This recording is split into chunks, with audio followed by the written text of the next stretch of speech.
unfair.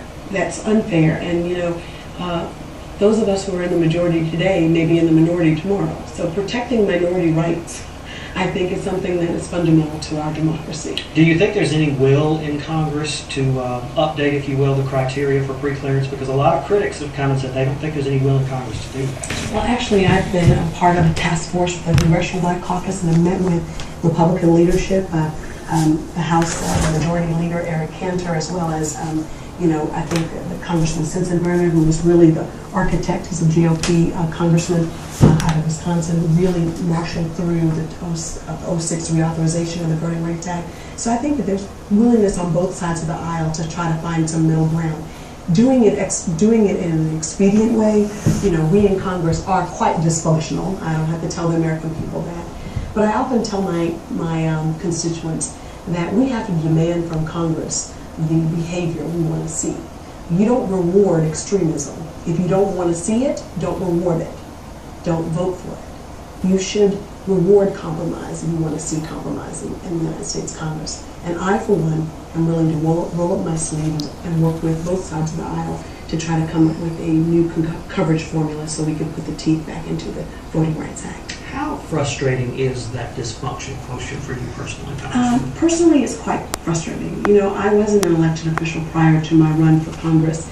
I love this district I come from. I know what's possible with a little resources and a whole bunch of opportunities, and I want to provide that to the people that I represent.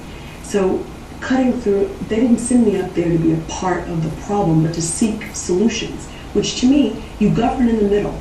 You don't govern on either extreme. And I would rather be in the middle trying to work out some sort of bipartisan solution where I get a little something than to be on either extreme, yelling and screaming and nothing happen. And that's kind of where we are. And I just hope that the American people, we politicians are motivated by the will of the American people. And if the will of the American people is that we compromise and work together, then by God, we would do that. Just think about it. We just, while we let July 1st and the student loans lapse for a month, we did last week make it retroactive and come up with a bipartisan solution that got the interest rates back down again, because the American people demanded that we figure out a way to work together. And I hope that we do that. I think the sequester is not the way to go about reducing our deficit and our debt. These across-the-board arbitrary cuts is not the way to go.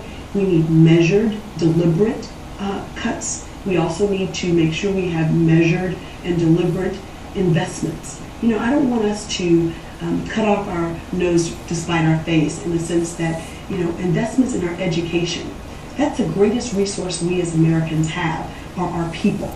And investing in our global competitiveness, research and development, innovation, education, critical. Infrastructure, critical.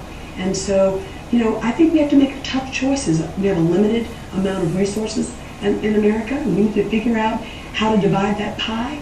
And I think that it tells us a lot about us as Americans, how we divide that pie. And I know that the people that I represent want to take care of our seniors. They want to take care of our veterans. Those are important priorities, in addition to providing for their children and education and making sure that we have viable economic opportunities. So it's tough, but it's a tough balancing act. But I think that there are enough of us in Congress willing to roll up our sleeves and work with both sides of the aisle to try to figure out a middle ground to get it done. I just hope the American people will demand that of us. Good luck to you, and thank you very much for your leadership. U.S. Representative Terri Sewell from Alabama's 7th District.